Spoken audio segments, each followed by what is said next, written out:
budget seems to have been received well. The biggest turnaround of a budget in 7 decades. You talk about turning around a budget, Noor. We're looking at or staring down $1 trillion debt at the moment. These are strange political times. We are on the eve of an election campaign. Okay, I'll see you over that way. The government has been struggling to keep the discussion on the budget amid a lot of distractions. A budget that the opposition doesn't like very much. It's a budget unworthy of the Australian people, the sacrifices they've made. Last week we got a document that gloried in its shallowness and wallowed in its triviality.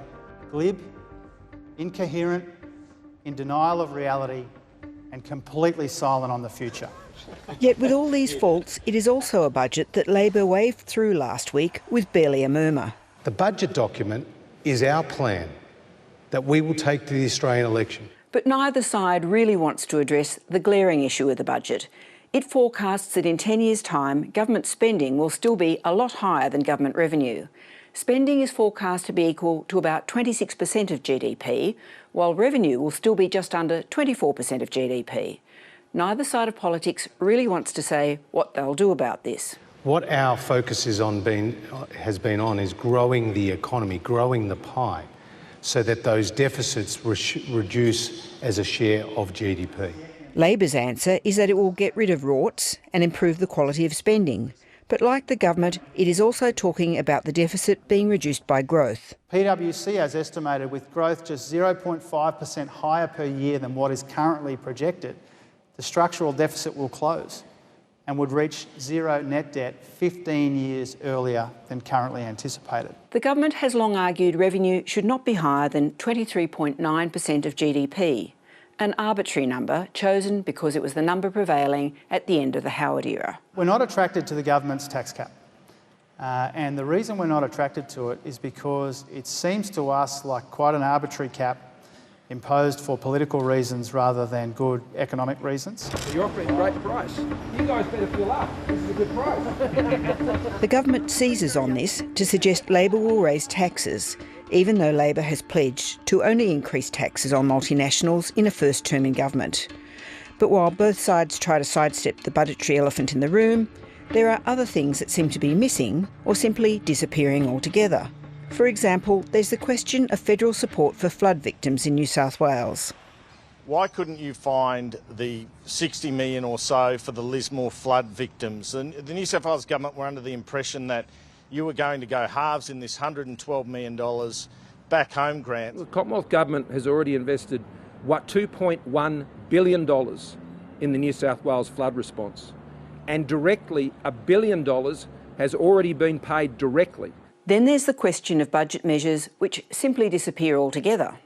Last week, the morning after the budget, Ministers Michael Sukkar and Jane Hume both gave speeches outlining budget measures for the Parliament to consider, including this one.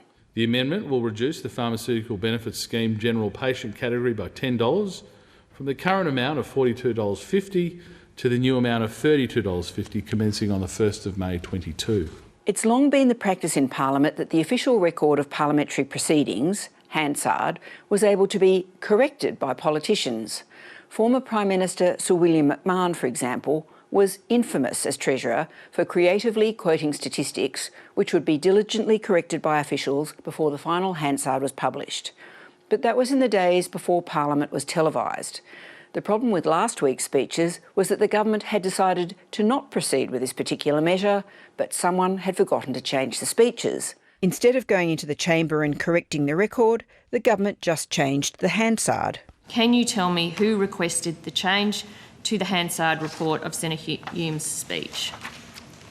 Senator, I will need to take that question on notice to be able to give you a purely accurate answer and give you the detail that you need. Late last night, officials reported back that it was Senator Hume who had ordered the change. At least the government will not have to deal with disappearing candidates. This afternoon, the New South Wales Court of Appeal dismissed a challenge to Liberal Party pre-selections imposed on his party by the Prime Minister. A successful challenge could have left the government without candidates in 12 New South Wales seats, just days before the poll is called. But the open warfare in the party over Scott Morrison's controversial insistence on choosing his own candidates means they will go into the poll with only a week to prepare themselves, and with many rank-and-file party members refusing to help campaign. Strange times in politics indeed.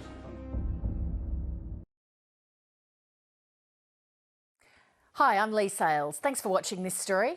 If you'd like to watch more of 730's stories, they are on the left of your screen. And tap on the button below to subscribe and get the latest from ABC News.